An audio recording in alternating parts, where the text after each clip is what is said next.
Hey guys, welcome back to yet another video, and today I want to show you the new rod and reel combo I bought, I think a few nights ago from Field and Stream.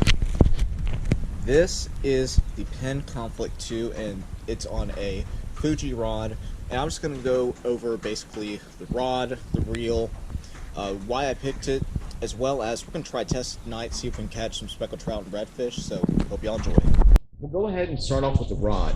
Now to begin with, it is very easy to snug the reel into place, especially since this is metal and this is metal. And I do really like that because I don't have to worry about it breaking, as well as the texturing here. It does make it easy to grip it and just make sure the reel's not going to come off while you're fighting fish or anything. And on top of that, this cork is incredibly smooth. It's definitely been sanded down, feels great to the touch. And I'm a big fan of cork, can't explain why, I just think it looks fantastic. And this is actually an extra fast action rod, 7 feet, and I'll get to what that means in a second. As you can see here, you have a little bait holder. Basically, you put hooks, anything into that little eye right there.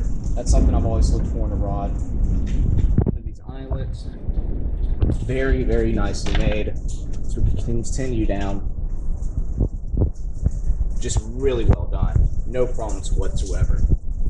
So what is an extra fast action? Basically, the action is how much this rod bend. So a heavy action, it's not going to bend much to the tip, and basically the whole rod is a backbone. On a medium action, it's going to bend about in the middle, basically, and it's going to have a little bit softer tip. And a medium heavy has a little bit softer tip, as you can see, but it has plenty of backbone, basically at that third or fourth eyelet. Now, an extra fast action and a medium heavy action, in my opinion, are pretty similar. I think the extra fast action may have a little bit stiffer tip on it, but that's definitely it. However, this tip is definitely going to allow you to hook a fish, even speckled trout, allow them to make the turn, get the hook stuck in them, but it's not going to be so rigid that it may pull the hook or anything like that. And that's what I really like about this rod. But again, awesome rod. I'm really happy it came with the combo. Now onto the reel, and first off, this thing just looks absolutely gorgeous. A phenomenal looking reel. Penn did a great job when designing it, as well as Penn claims it's the lightest reel they've ever made. And that makes a big deal to me just because I believe the lighter your equipment is, the more casts you can make, and things of that nature. But to start off, this EV foam handle feels absolutely phenomenal, very smooth, twists around very nicely, no problems there. The carbon fiber mixed in with the metal just looks phenomenal. And then you have a very, very large bail wire, and it's very thick, so I'm not worried about that ever breaking off or anything. And this thing can handle some serious fish. It has up to 15 pounds of drag, which is phenomenal for a size 3,000 reel to begin with. I should be able to catch anything on the dock, then use this out on the flats, and even more on the jetties if I wanted to with this 15-pound Power Pro slick braid. And the reason I did 15 pound is that I can tie a fluorocarbon leader on it, and the 15 pound just gives me a lot of diversity as far as casting goes. It lets me get a little bit more distance than 20 or 30 pound braid, as well as it's very thin diameter. It's about the same as 4-pound mono if I'm not mistaken, so that's something I really like as well. Cuts through the wind nicely, so I can make some really bomb casts. And on top of this bomb cast, definitely the tip is helping with that, letting it bend back a little bit before just absolutely launching it. I can get up to 35, 40 yards on a cast with this thing. But yeah, that's basically the rod and the reel. Now hopefully once it stops raining, we are going to try and go out and catch some fish on this thing. I genuinely just came out here just to make a few casts, just to get the reel reacquainted with and see how it casts with a light lure, and check this out. That's the biggest trout I've caught all year, and that is a really nice trout overall. I'm very happy with it, and thank goodness I had the extra drag, because this thing, immediately as it took that bait, went right under the dock. So thank goodness for that, but just phenomenal. I have 15-pound braid to 12-pound fluorocarbon on a little Repellum minnow, and that's what got this thing in. So super stoked about that. I'm about to grab a head mount or a chesty. That way y'all can see me use this rod and reel in order to catch the next one.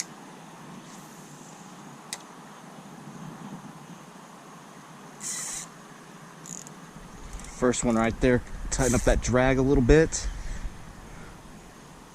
That's a nice fish.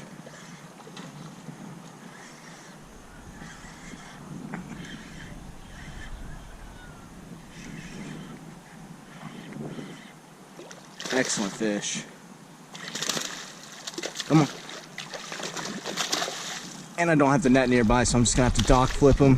Hopefully he doesn't come off. No! What snapped? Some like fluoro? Well, that one's on me. Fantastic. Okay, I'm filling one on this cast.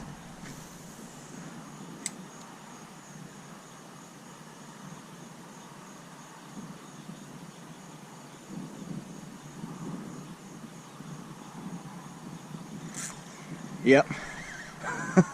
How about that? I don't know. Tighten up that drag some.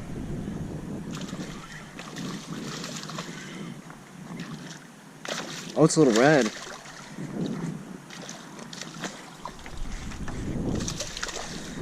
Oh, nope.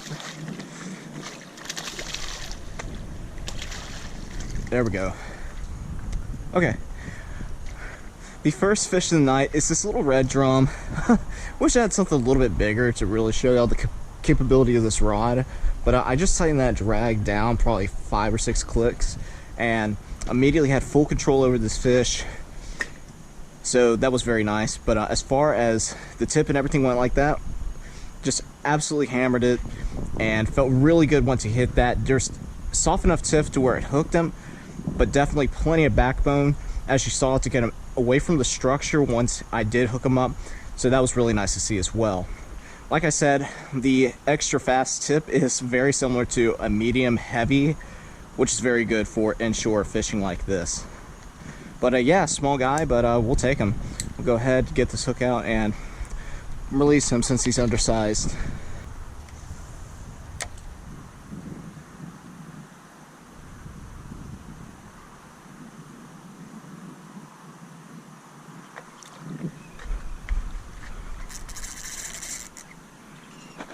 Hey, Emma, get me a net. Net.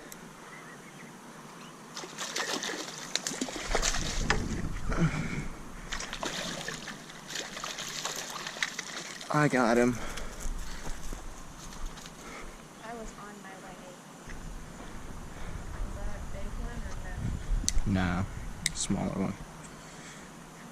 But there you go, guys. Yet another catch on the Penn conflict. So very nice there. We'll see if we can get a few more.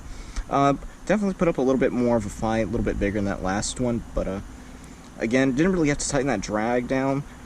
The rod basically did all the work, just pulling him away from the dock, and there we have it. We caught a few fish tonight, and I know I didn't show that reel to its full potential, but hopefully you got the point. It is a very nice reel. I really enjoyed casting it throughout the night, and that combo did very well. It really didn't matter on the lure size. Smaller lures, larger lures, was definitely able to get them on out there. Pretty good distance. But I hope you enjoyed this video. If you have any questions about the combo or anything else, please show like, subscribe, and thanks for watching.